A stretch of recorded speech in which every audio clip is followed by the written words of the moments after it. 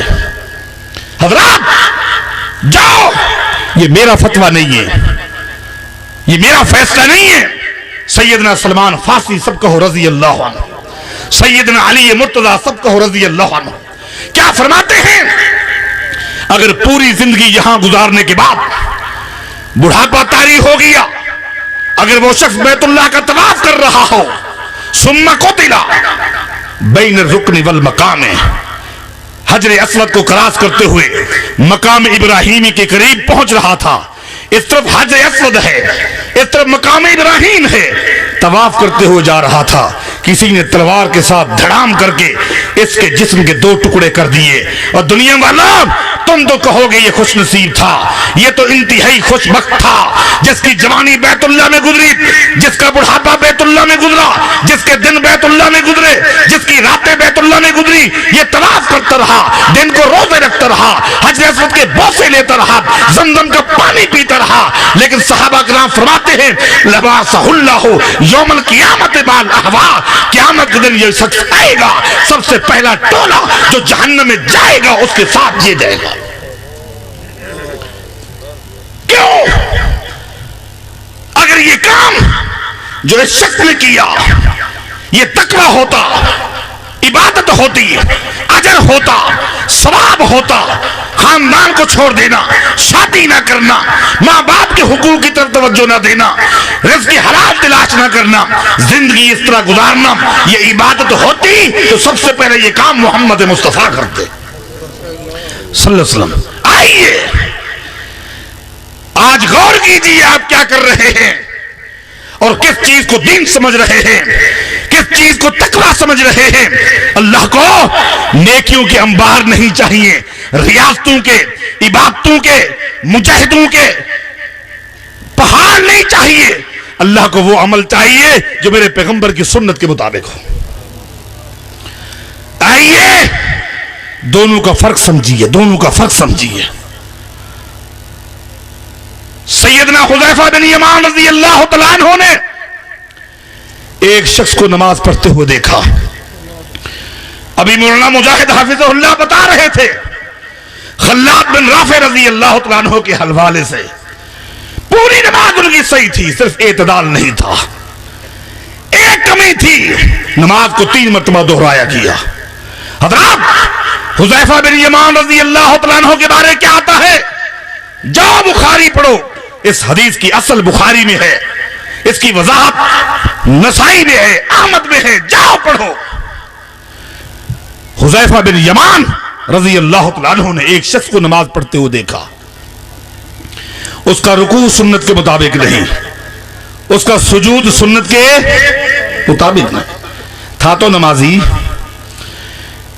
ابھی میری بات شروع ہونے لگی ہے، اب گھڑیاں نہیں دیکھنی۔ حضرات یہ جو کہا جاتا ہے نا وہ میاں نہ پڑھنے والوں سے تو بہتر ہے، ارے بھائی پھر بھی پڑھ تو رہا ہے، کیا پڑھ رہا ہے؟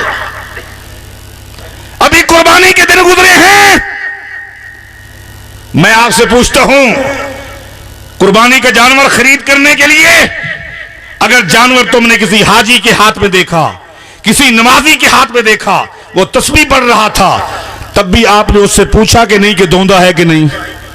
وہ پوچھتے ہو کہ نہیں؟ اس نے کہا جی ہاں دوندا ہے، پھر بھی منہ کھولتے ہو کہ نہیں؟ اور کھولتے ہو کہ نہیں؟ خالی حاجی کو دیکھتے ہو، مولوی کو دیکھتے ہو، یا جانور جو تم نے خرید کرنے ہیں اس کے کان بھی دیکھتے ہو کہ کٹے ہوئے ہیں کہ نہیں؟ اور دیکھتے ہو کہ نہیں؟ اس کو چلاتے بھی ہو کہ نہیں کہ کہیں لنگڑا تو نہیں ہے؟ اگر کوئی شخص لنگڑا جانور لے کر آ جائے 1,00,000 روپے کا، تم کیا کہو گے؟ تو میاں نہ کرنے والوں سے بہتر یہ کہو گے؟ کہو گے عیب دار ہے، کیا ہے؟ جاؤ بیچو اور بے عیب لے کر آؤ۔ دوستو مسلمانوں، سال کے بعد ایک قربانی آتی ہے، اس کے لیے تو تم نے منہ کھول کر، جانور کا منہ کھولنا کتنا مشکل ہے، اس کے دانت بھی دیکھے، اس کے کان بھی دیکھے، اس کے سینگ بھی دیکھے، اس کی ٹانگیں بھی دیکھی، اس کی آنکھیں بھی دیکھی، اس کو چلایا بھی ہے، مکمل تحقیق کے بعد خرید کرتے ہو۔ ہم کیوں نہ کہیں حضرات نماز پڑھنے سے پہلے بھی نماز کے قیام کو بھی دیکھا کرو، رکوع کو بھی دیکھا کرو۔ کہاں دیکھو، بخاری اٹھاؤ، مسلم اٹھاؤ، بخاری مسلم کا کھولنا اتنا مشکل نہیں ہے جتنا منہ جانور کا کھولنا مشکل ہے۔ کھولنا ہوگا، کتاب کھولنی ہوگی، قرآن کھولنا ہوگا، حدیث کھولنی ہوگی، حق کا پتہ چلے گا۔ خالی مولوی کے ہاتھ میں قرآن کریم ہے، اس کے ہاتھ میں دے کر یقین نہیں کرنا ہوگا۔ تمہیں پیغمبر انبیاء کے نقش قدم پر چلنا ہوگا۔ وَجَاءُوا عَلَىٰ قَمِيصِهِ بِدَمٍ کذب، یعقوب علیہ السلام کے پاس بیٹے آئے، خون میں لت پت قمیص لے کر آئے نا، اور کیا کہا؟ اکلہ الذئب، بابا یوسف کو بھیڑیا کھا گیا ہے، تجھے یقین تو نہیں آئے گا، یہ دیکھ قمیص خون میں لت پت ہے، بابا یوسف کو بھیڑیا کھا گیا۔ حضرات یہ پیغمبر زادے تھے، یہودی نہیں تھے، کافر نہیں تھے، نبی کی اولاد ہے، قمیص ہاتھ میں ہے، لیکن پیغمبر ہوتا ہے۔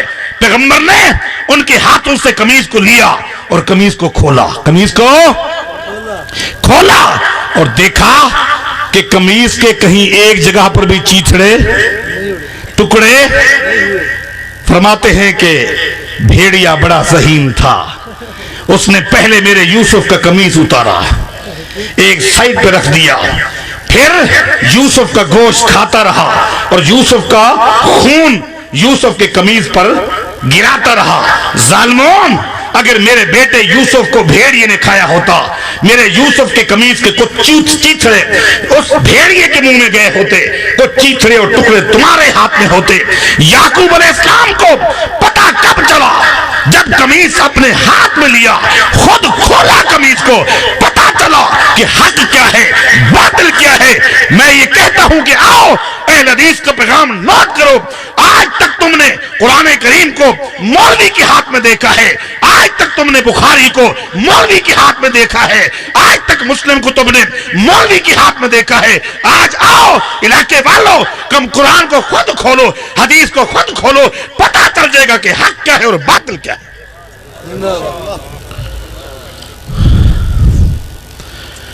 حق اور باطل کا پتہ چلے گا تو یوں چلے گا۔ جب تک مولوی کے ہاتھ میں قرآن رہے گا تمہیں حقیقت کا پتہ نہیں چلے گا۔ جب تک یہ کتب خانہ مولوی کے پاس رہے گا تمہیں پتہ نہیں چلے گا۔ تمہیں بھی کھولنا ہوگا، کم از کم اردو کا ترجمہ دیکھنا ہوگا، عقیدہ بھی معلوم ہو جائے گا اور عمل بھی معلوم ہو جائے گا۔ واپس آئیے، میں پچھلی بات کو یاد رکھتا ہوں اللہ کی توفیق سے۔ حذیفہ بن یمان نے ایک شخص کو نماز پڑھتے ہوئے دیکھا، سنت کے مطابق نماز نہیں تھی، نماز تو تھی نا لیکن سنت کے مطابق نہیں تھی۔ حذیفہ بن یمان رضی اللہ تعالیٰ عنہ نے اس سے پوچھا، جب اس نے سلام پھیرا، منذ کم تصلی بہذا، بھائی جس طرح تو نے آج نماز پڑھی ہے اس طرح نماز پڑھتے ہوئے کتنا عرصہ ہو گیا ہے؟ آج جلدی میں تھا یا پہلے بھی تو اسی طرح پڑھتا تھا؟ اس نے کیا کہا؟ اس نے کہا اسی طرح نماز پڑھتے ہوئے مجھے 40 سال ہو گئے۔ حضرات 40 سال کا نمازی، جاؤ اٹھاؤ نسائی شریف اٹھاؤ، علماء سے پوچھو، علماء سے یہ حدیث صحیح ہے یا نہیں ہے۔ میں اپنے ایک ایک حوالے کا ذمہ دار ہوں، ایک ذمہ دار اسٹیج سے گفتگو کر رہا ہوں۔ 40 سال سے میں نماز پڑھ رہا ہوں، اسی طرح پڑھ رہا ہوں۔ فتویٰ حذیفہ بن یمان کا ہے، سب کہو رضی اللہ عنہ۔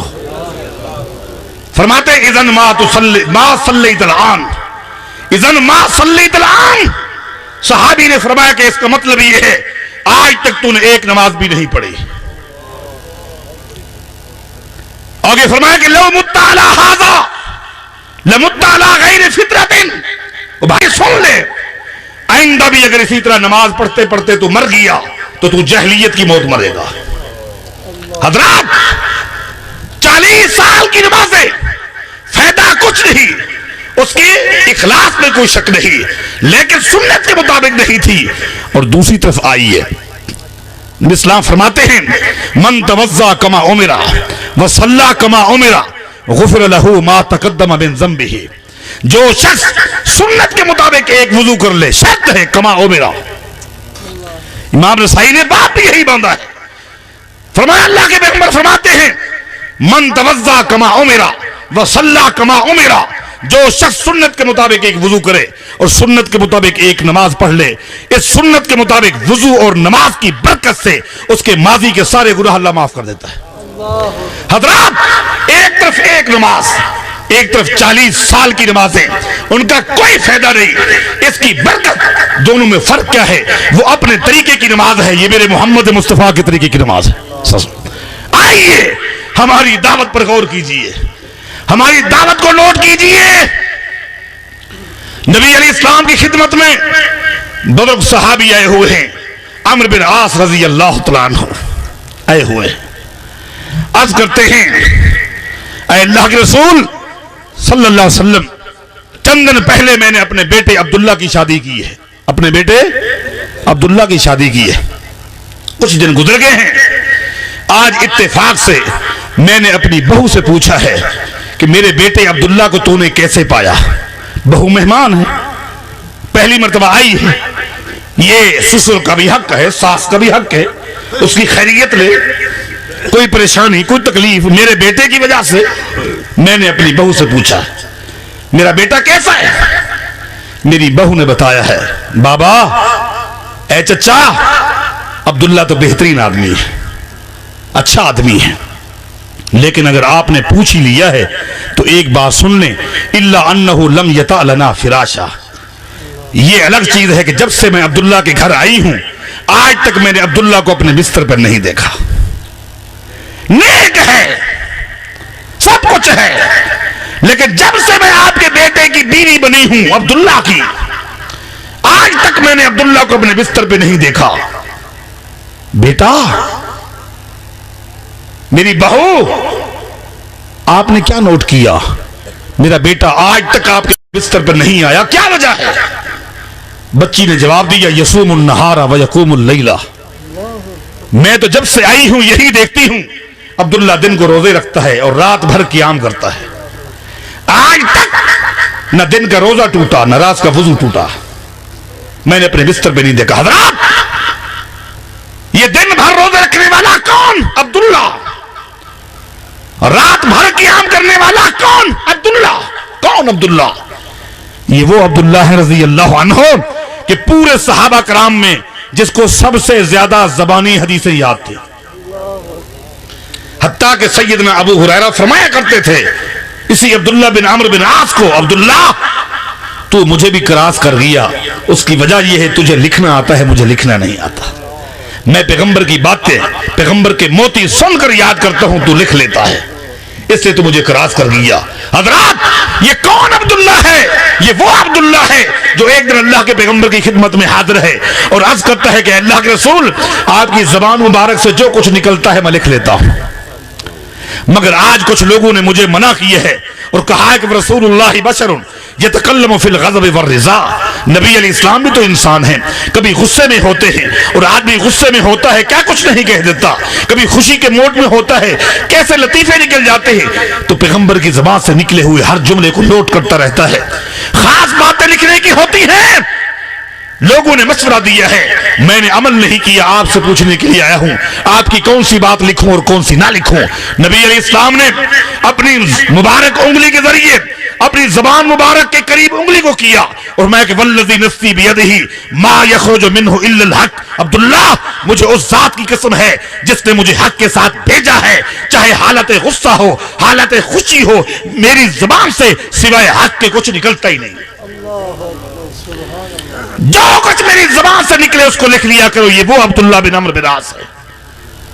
اللہ اکبر، دن کے روزے دن کے صیام، رات کے قیام. نبی علیہ السلام نے فرمایا عمر جاؤ اپنے بیٹے عبداللہ کو میرے پاس بھیج دو، میرے پاس بھیج دو. نوجوان آ گیا.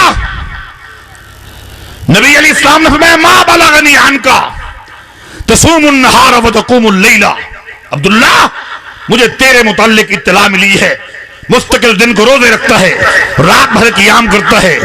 رپورٹ کیسی ہے؟ قلت نعم ما اردت بذلک الا الخیر.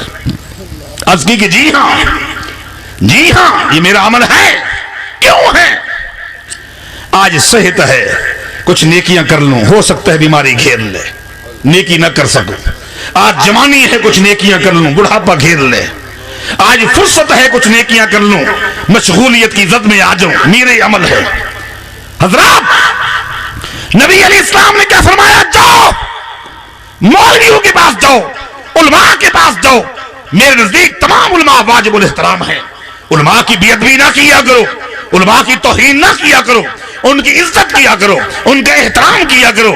دو زانو ہو کر بیٹھ جایا کرو، ادب و احترام کے ساتھ یہ ضرور پوچھا کرو حضرت جو مسئلہ آپ نے بتایا ہے یہ قرآن میں ہے یا حدیث میں ہے؟ قرآن میں ہے تو دکھلائیے، حدیث میں ہے تو دکھلائیے، لیتے جائیے. قرآن و حدیث کے علاوہ تیسری چیز ہے نہ سننے کی ضرورت ہے نہ لینے کی ضرورت ہے. جاؤ ان سے پوچھو نبی علیہ السلام نے کیا فتویٰ دیا. فرمایا کہ لا صام من صام الابد. عبداللہ یہ روزے جو ہمیشہ کے روزے تو نے رکھے ہیں کسی ایک روزے کا بھی ثواب نہیں ملے گا. میں آپ سے سوالات کرتا ہوں، پوچھتا ہوں، یہ فتویٰ کون دے رہے ہیں؟ امام اعظم، قائد اعظم، مرشد اعظم، امام الاولین والآخرین، سید الاولین والآخرین، رحمت للعالمین، شفیع المذنبین، محمد الرسول اللہ صلی اللہ علیہ وسلم. حضرات فتویٰ دیا کہ کوئی روزوں کا فائدہ نہیں ہے. میں آپ سے پوچھتا ہوں سیدنا عبداللہ کیا ان کی توحید میں کوئی شک تھا؟ اور شک تھا. جو کسی صحابی کے عقیدے میں شک کرتا ہے وہ کافر ہے. کیا عبداللہ کے اخلاص میں کوئی شک تھا؟ کوئی اخلاص میں نہ شک ہے نہ عقیدے میں شک ہے. اخلاص بھی ہے، توحید بھی ہے، تقویٰ بھی ہے، جذبہ بھی ہے، سب کچھ ہے. پھر کیوں عمل کو ضبع ہو گیا؟ کیا خامی تھی؟ ایک ہی خامی تھی کہ اگر عبداللہ نے روزے رکھنے تھے، رات بھر قیام کرنے تھے، پہلے اس عبادت کی تصدیق کرتے میرے محمد الرسول اللہ سے. حضرات اگر صحابی بغیر تصدیق کے روزے رکھے وہ قبول نہ ہوں، صحابی بغیر تصدیق کے عبادت کرے قبول نہ ہوں، صحابی کے بعد وہ کون امام ہے؟ تابعی ہے، محدث ہے، فقیہ ہے. بغیر تصدیق کے کرتا جائے اور کرواتا جائے، اس کو دین بناتے جاؤ. حضرات نبی علیہ السلام نے ان کو کیا فرمایا؟ عبداللہ اس عمل کو چھوڑ، اب آج کے بعد جو میں عمل بتاؤں وہ کریں. آقا وہ کیا ہے؟ فرمایا کہ ہر مہینے کے 3 روزے رکھ لیا کرو، ایام البیض کے 13، 14، 15. فائدہ کیا ہوگا؟ فرمایا کہ اگر ہر مہینے 3 روزے رکھے گا تو سال بھر کے روزوں کو ثواب ملے گا. حضرات ایک طرف سال کے روزے فائدہ کچھ بھی نہیں، ایک طرف ہر مہینے کے 3 روزے سال کے روزوں کا فائدہ. ان دونوں میں فرق کیا ہے؟ وہ اپنی مرضی کے روزے تھے، یہ محمد مصطفیٰ کی سنت کے مطابق تھے. میرے دوستوں، میرے بھائیوں، یہ ہے عقیدہ اہل حدیث، یہ ہے منہج اہل حدیث کہ کوئی بھی کام کرنا ہوگا تصدیق ضروری ہے.